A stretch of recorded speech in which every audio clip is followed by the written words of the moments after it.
What's holding you back from effortless love? So, if you're someone who is out there looking for your person, or you're in a marriage and you're wondering why your person doesn't feel like your person anymore, this video is for you. And if you're wondering who I am, hi, I'm the Glow Up Guru, Wonder Woman. I'm a triple certified master life coach, and I work with high achieving women who want to have success, power, love on their terms. I help high achieving women create lives that feel as good as they look. So if that's something you're interested in, make sure you are following, and you can find all the ways to follow up with me outside of YouTube in the description box below. So what's holding you back from effortless love? So what is, kind of a gift and a challenge about being a high achieving woman is we, for the first time in history, are really easily able to make lives for ourselves that were at one point only possible through marriage. There's that famous clip of Cher talking about how her mother told her to marry a rich man, and she was like, "Mom, I am a rich man." Like, now you can be the richest of the rich men if you so desire, and that's amazing. But it doesn't change the fact that we are wired to want connection. We are wired to want to share our lives with someone. We're wired to want to have memories, to travel the world together, to have jokes, to, have a person who can just look at us and know, and just allow us to feel seen. And if you haven't had that, I want that for you because it's really wonderful. And so if you are a successful go-getter woman, you spend a lot of time in what I refer to as tiger energy, the going, doing, achieving, accomplishing, get it done energy. That's how you make it to the top. It's how you make money. It's how you operate, especially if you are someone who has a job in a very male-dominated profession. It's how you kick butt, take names, get respect, and handle business. And that same energy, while it is fabulous at work, if you want somebody who is quote unquote on your level, which a lot of successful women do, then that energy has to get shut off when you go into the realm of love and dating, because that energy will repel the exact thing that you say that you desire when it comes to romance. And why does it do that? Because romance, the term is magnetism. You think of a magnet, right? Like there's one pole and another pole, and they attract. And when there's two similar poles, they repel. So when it comes to love and dating, there's masculine energy and feminine energy. I like to refer to masculine as tiger energy. I just feel like there's a lot of negative things associated with masculine. People talk about toxic masculinity, and what I'm talking about is purely positive. And it's an energy that's in both men and women. Everyone has it. It's not like one gender has it. Everybody has both masculine and feminine energy. Both energies are required for creation. So just like a baby requires masculine and feminine, all the things that you see, there's a masculine and a feminine component. So if we're using in building, the feminine element of the building would be like the dreaming of it, the thinking about the designs. The masculine would be the actual building and structure. So, you can't build without the plans, and you can't plan without ideas, right? So there's the masculine and the feminine. The tiger energy is what helps you be successful. It's what helps you get shit done. It's fabulous. It's great. It's also, if you're a woman who struggles with nutrition, and what the tiger energy is what's going to help you stick to a meal plan. It's what's going to help you, stay on top of your workout and be really structured with your wellness. So it is not a bad thing. I'm not demonizing it. I think there's some content creators who try to make it seem like being masculine is bad and feminine is good. Being both is good, and being one or the other is bad. It's just a matter of the balance of the two. So when you're at work, you're predominantly in your masculine energy. That's how you get things done. If you want a partner who is also in their masculine energy predominantly, someone who you can rely on, someone who can handle things, someone who can be the first line of defense, then you have to be able to attract that. And you attract that by being the equal opposite. So I don't know that I fully believe that equality is a good goal in relationships. And a big reason why is because I think it leads to a lot of unnecessary fighting. But I do believe that mutual respect is absolutely a goal that everyone should strive for.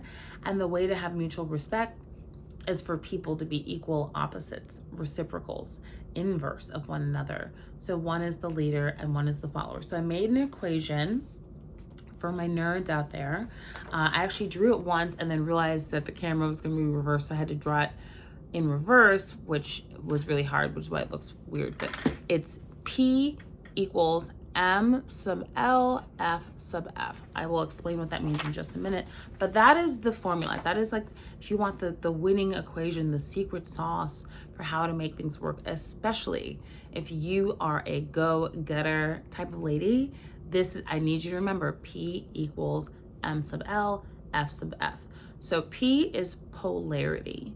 Polarity is, when I use the word, what I'm referring to is the state of relationship where there's like the highest level of attraction, where things are electric and juicy and satisfying, but there's also peace. So a lot of times when there's high levels of attraction, it's because the relationship dynamic is toxic and because both partners are actively activating each other's triggers.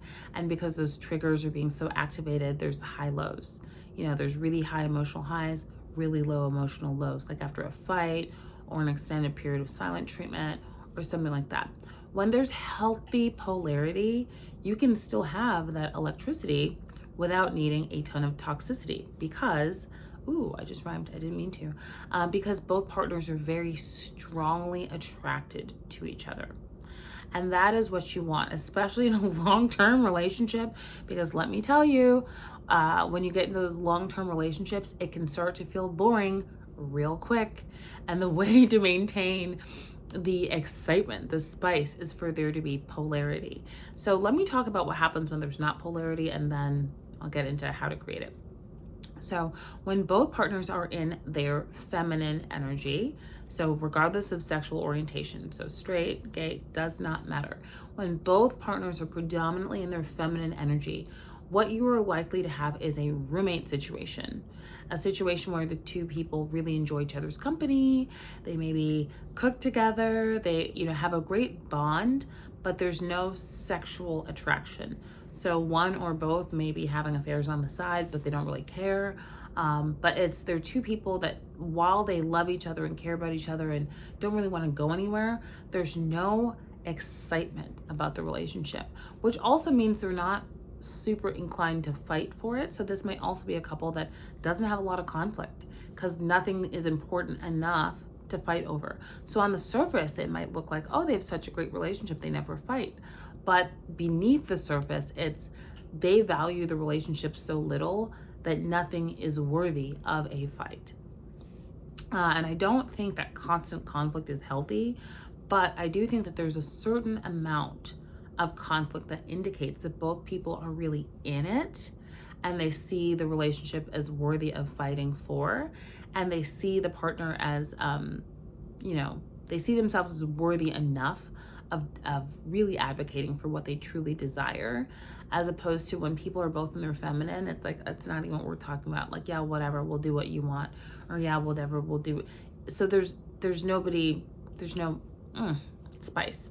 When both are in their masculine, what can happen is the sex will sometimes be phenomenal because you've got two tigers, you've got two but there's constant power struggles. That's like the big sign that both partners are in their masculine energy. Constant power struggles. So this formula that I created, P equals M sub L, F sub F, means polarity.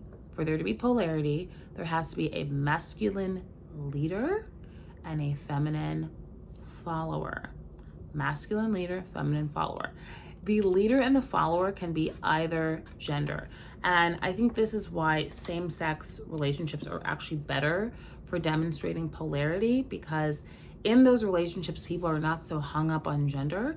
And so it's easier to see the masculine or the feminine in either gender. And that's the case in heterosexual relationships as well.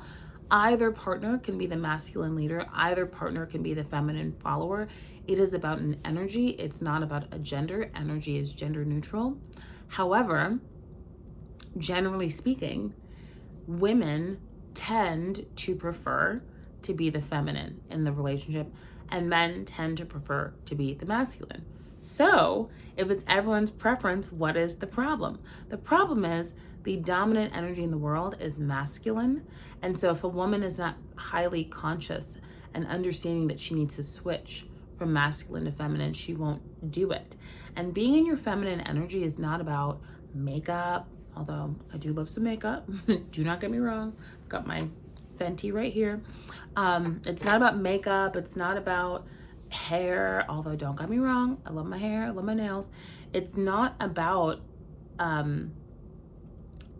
being a cartoon character or sounding like one of my mentors recently was talking about how a lot of the feminine energy teachers are telling people they have to sound like Betty Boop. It's not about that, although understanding how to use your voice is part of advanced level feminine embodiment, but it's about your energy. And the biggest thing for a feminine body romantic partner, a feminine essence romantic partner, is the ability to surrender and the ability to receive. And so let's talk about receiving first. So when I say receiving, I mean apologies.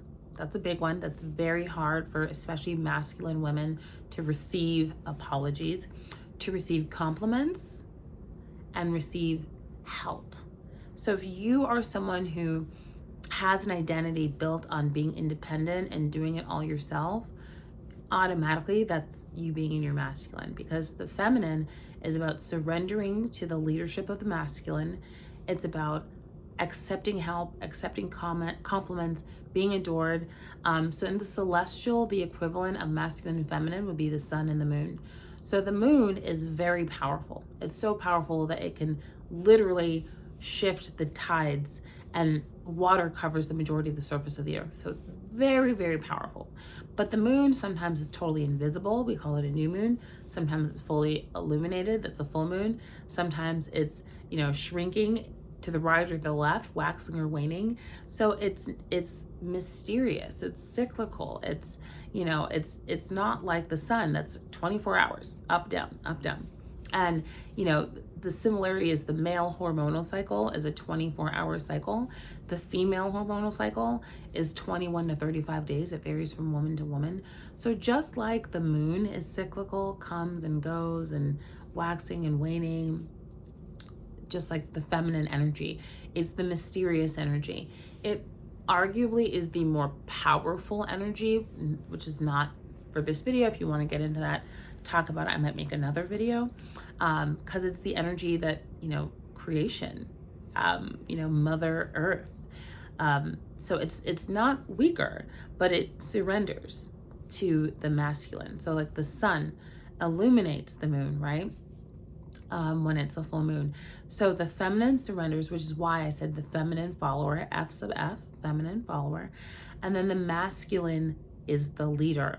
And so what that means in terms of equal but opposite is that the feminine is the one whose feelings matter more, and the masculine is the one whose thoughts matter more. So the way this shows up in an argument is the feminine wins by saying, well, this is just how I feel.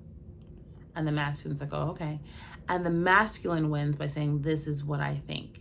And the feminine's like, okay, if that's what you think. And the problem for a lot of high achieving modern women is that they want to be both masculine and feminine.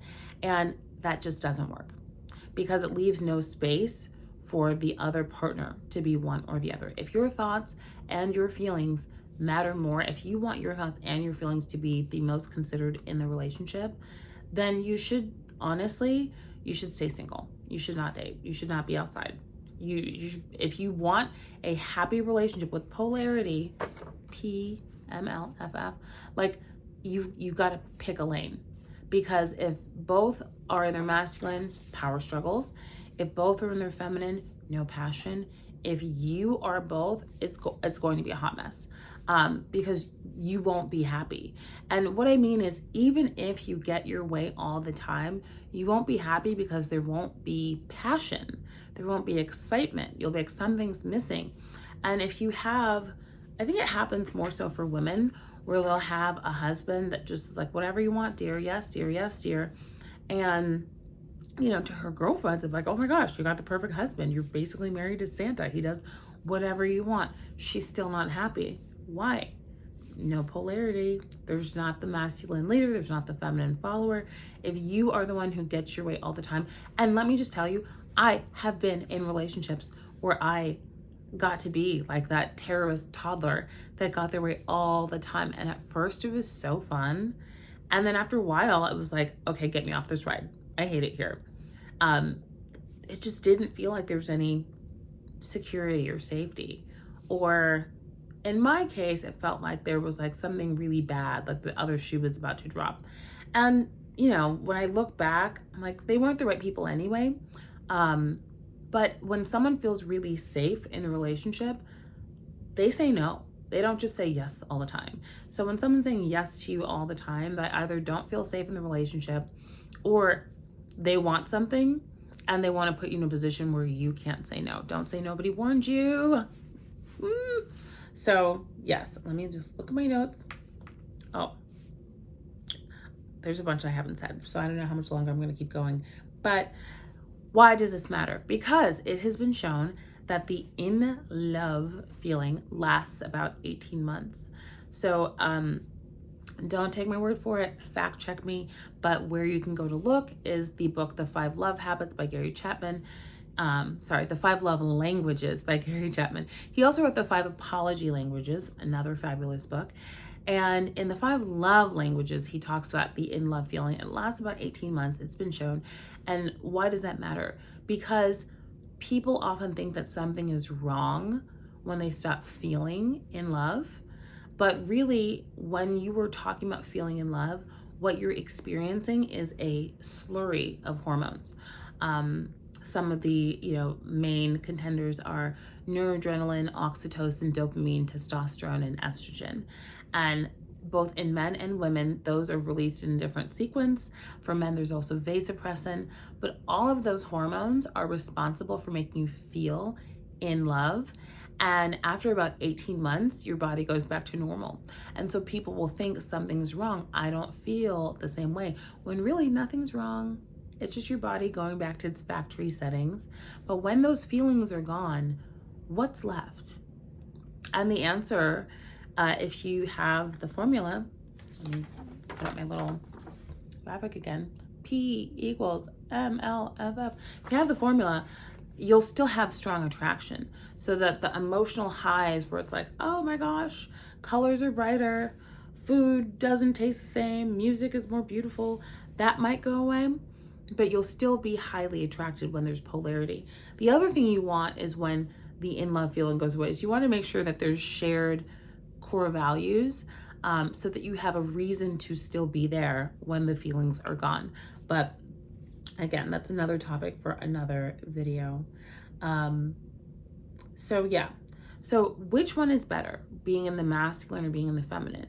The answer is, you want to be in whichever energy will help you attract whatever you want to live with long term. I'm going to say that again. As a woman, do I want to be in my masculine? Do I want to be in my feminine predominantly in dating? It doesn't really matter. It doesn't matter. However, if you want to attract a masculine man, if that's what you want long term, then you need to be what can attract that. Now, if you're fine with a feminine energy man, which there's nothing wrong with that, there's plenty of straight men who make excellent husbands, fathers, the Mr. Mom type, super nurturing, they'll do the grocery shopping. If that is what you want, and guess what? If you are out there slaying dragons, saving the world, building an empire, that might be what you want to come home to. There's pros and cons. Being around a bunch of alpha men all day, every day might make you want to come home to the opposite. Being around a bunch of alpha men all day, every day might also make you want to come home to someone who you think could kick their asses. So, it's up to you. But you have to know yourself well enough to know, okay, this is what I desire long term. Long term. What can you live with? We can date almost anything. Pretty much any guy, any situation is fun for like a week, a month. But when you're talking about the rest of your life, okay, the rest of your life, it's different. It's just different. And so you want to be really clear, like, am I going to be able to be attracted to someone long term if I feel like I'm more of a man than he is? Or do I even care about that? Am I going to be attracted to someone long term if I feel like I can't get as much respect at home as I do when I'm at work because his ideas always have to be right? It's a trade-off. Some women would prefer the masculine leader. Some women would prefer to be the masculine leader. I will tell you, me personally, I prefer a relationship with a masculine leader of a man. It makes me feel safer. I recently saw this little like Instagram reel, and it was talking about how this guy who's like a child molester was asked like how he picked children. And the answer was they looked at the father. And if the father wasn't intimidating, that was the child that they would go after. So for all the reasons and more, I'm like, yes, I can do it all myself. I don't care to. I want a masculine alpha protector man. That's my vibe. That's what works for me. You have to pick what works for you. There's no right answer. There's just your truth and a lie. That's it. So you pick what works for you. But the formula is masculine leader, feminine follower, that equals polarity. You deviate from the formula, you're going to have a hot mess. And so if you are someone who wants to learn how to be more in your feminine, you can work with me. And if you're not quite ready to do that, there are so many fabulous books that you can read. The one that I suggest starting with is Getting to I Do by Dr. Patricia Allen. Great explanation of masculine and feminine energy, how it shows up in relationships, how to maintain in your feminine when resolving conflict, all the things. And then it also talks about the relationship timeline of going from complete strangers to getting to I do and in about a year. So fabulous, fabulous, fabulous book if you're looking for, a little bit more intense advice on polarity. And if you are someone who wants help with dating, I created a course called Luxury Love, and it's all about the art of finding a man who elevates your life. So in that course, I don't talk about polarity, but I do talk about general principles of, the overlooked signs that someone's a really great guy that can help you find a good one in a sea of maybe not so great ones. And then also overlooked red flags that I feel like no one talks about, that are things that you can spot pretty quickly that will tell you it's not a waste of your time. And I added a module in 2025 about cheaters.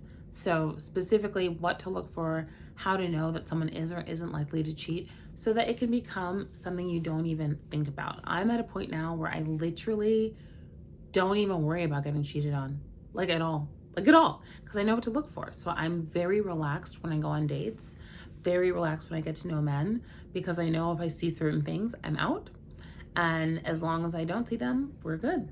So if you would like to be able to date more confidently and just be more relaxed and not have to worry about certain things, then Luxury Love is for you. It's short, it's sweet, and it is at a kind of no-brainer price. So if you want more details, they're in the description box below.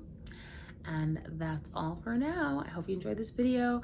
If you liked what I had to say, please subscribe and share with someone who you love, who you think could benefit from its message. Bye.